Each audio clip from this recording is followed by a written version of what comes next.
Takot ka bang gumamit ng credit card?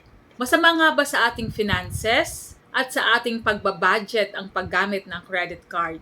Ito ang pag-uusapan natin sa video na to. Magandang araw po. Ako po si Pina, isang solo parent, entrepreneur at ngayon po ay kasalukuyang nagko-content. Noong bagong luwas po ako sa Maynila, taong 2005-2006, ang alam ko lang po na paraan kung paano magbayad ay pagbayad gamit ang cash. Wala pa po akong masyadong idea na pwede pala ang credit card. Kalaunan ng mga nagtatrabaho na ako sa mga mall, napag-alaman ko na pwede ka palang makapagbayad gamit lang ang isang card.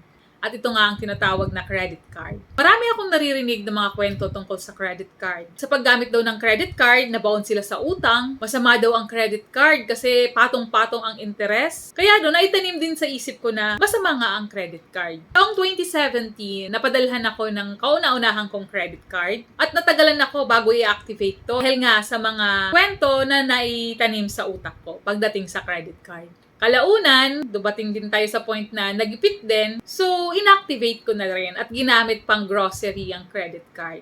Simula noon, nagbabasa-basa na ako tungkol sa paggamit ng credit card at paano nga ba ang tamang paggamit para ma-maximize mo ito.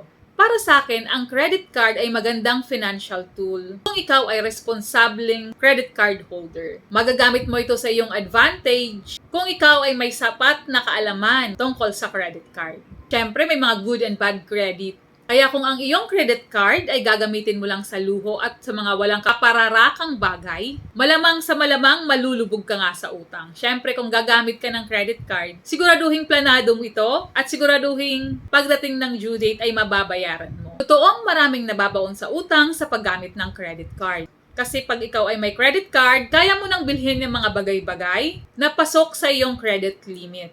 Kaya tumataas din ang iyong purchasing power kung ikaw ay may credit card. Kaya yung iba, siguro natitempt gumastos at kumaskas, lalo na kung mataas ang kanilang credit limit at may mga promos na pay later at hindi planado. Kasi kalaunan, magpapatong-patong din ito. Pero kung ito ay gagamitin mo naman sa mga bagay na makakatulong sa'yo, lalo na kung sa iyong negosyo, magandang tool ang credit card. Kaysa sa mungutang ka sa ibang tao, makakarinig ka pa ng salita, at mataas pa ang interest. May mga benepisyo rin ang paggamit ng credit card.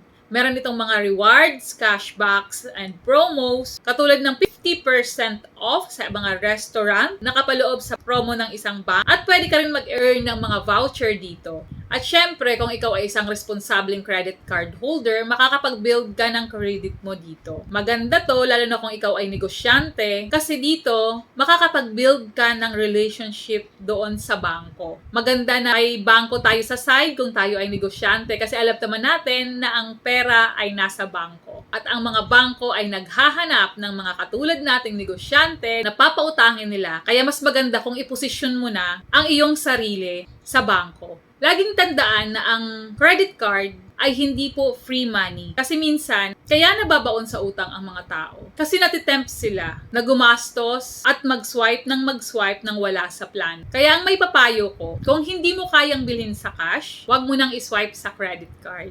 Kasi once na malate ka ng bayad dyan, magkakaroon na ng interest at may mga penalties. Kaya ugaliing maging responsableng credit card holder. Ang credit card ay pautang ng bangko.